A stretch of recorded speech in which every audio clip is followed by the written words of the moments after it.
Audio Jungle।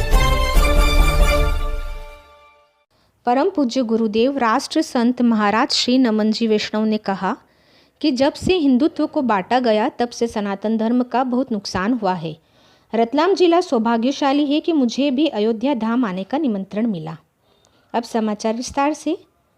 जब से हिंदुत्व को जातियों में बांटा गया है, सनातन धर्म को बहुत नुकसान हुआ है। हिंदुत्व जात पात में नहीं है और ना ही हिंदुत्व को जातियों में बांटा जाना चाहिए।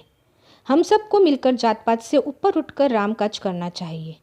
स्वामी रामानंद जी कहते हैं कि जात पात पूछे नहीं कोई, हरि को भजे सो हरि को होए।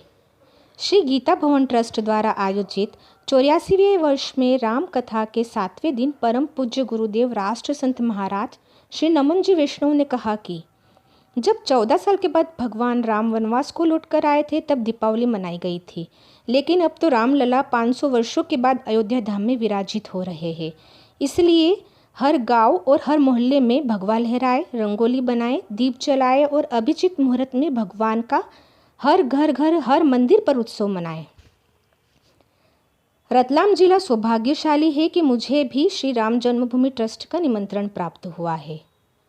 पोथी पूजन का लाभ नगर पालिका उपाध्यक्ष सुशील कोचट्टा, नगर परिषद ताल के अध्यक्ष राजेश परमार, जन सारंगी संपादक जगदीश अग्रवाल, वरिष्ठ पत्रकार जगदीश राठौर एवं राजेंद्र सिंह सिसोदिया और अन्य अतिथियों ने लिया।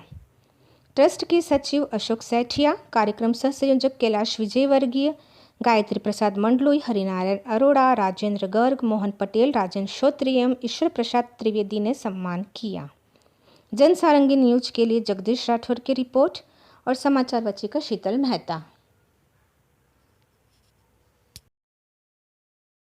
जय सिया राम। सबसे पहले आपके समस्त दर्शकों को मेरा जय सिया राम। ये 84वां वर्ष है गीता जयंती महोत्सव जावरा का। तो सबसे पहले तो गीता जयंती महोत्सव में गीता भवन ट्रस्ट धन्यवाद का पात्र है कि प्रत्येक वर्ष गीता जयंती के उपलक्ष्य में इस आयोजन को करता है, जिसमें इस बार श्री राम कथा का गायन हो रहा है। रही बात अयोध्या जी की, तो मैं सद्भाग्यशाली हूँ कि श्री रघुनाथ जी की कृपा से मुझे अपने जिले का, अपने क्षेत्र का प्रतिनिधित्व करने का अवसर श्री धाम अयोध्या में प्राप्त हो रहा है। जिस दिन 22 जनवरी को भगवान अपने दिव्य भव्य मंदिर में विराजमान हो रहे हैं, वहाँ मुझे आमंत्रित किया गया है ट्रस्ट के द्वारा, राम जन्मभूमि ट्रस्ट के द्वारा। तो ये मेरा नहीं, मैं अपने पूरे क्षेत्र का, पूरे जिले का सम्मान मानता हूँ। और मैं पूरे देशवासियों से, इस क्षेत्रवासियों से यही निवेदन करना चाहता हूँ कि 22 जनवरी को भगवान राम अपने मंदिर में विराजमान हो रहे हैं। आप लोग अपने घर में दिवाली मनाएं। दिवाली का अर्थ ये है कि भगवान 14 वर्ष का वनवास पूर्ण करके अयोध्या लौटे थे और लोगों ने दीप जलाए थे, उत्सव मनाया था। लेकिन इस बार तो भगवान 500 वर्ष का वनवास पूर्ण करके श्री धाम अयोध्या पधार रहे हैं।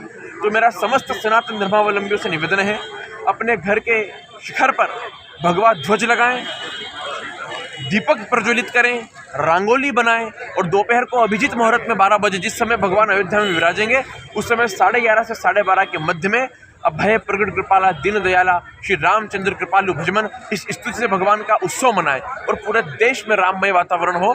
ये मेरा सबसे निवेदन है, सभी से आग्रह है। देखिए, हिंदू जात पात में नहीं है और ना ही हिंदू को जातियों में बांटा जाना चाहिए। जब से हिंदुत्व को जाति में बांटा गया है तब से सनातन का बहुत बड़ा नुकसान हुआ है। तो मेरा तो आपके चैनल के माध्यम से यही आग्रह है सनातन धर्मावलंबियों से कि जात पात से ऊपर उठ करके राम कार्य करे और राष्ट्र का कार्य करे।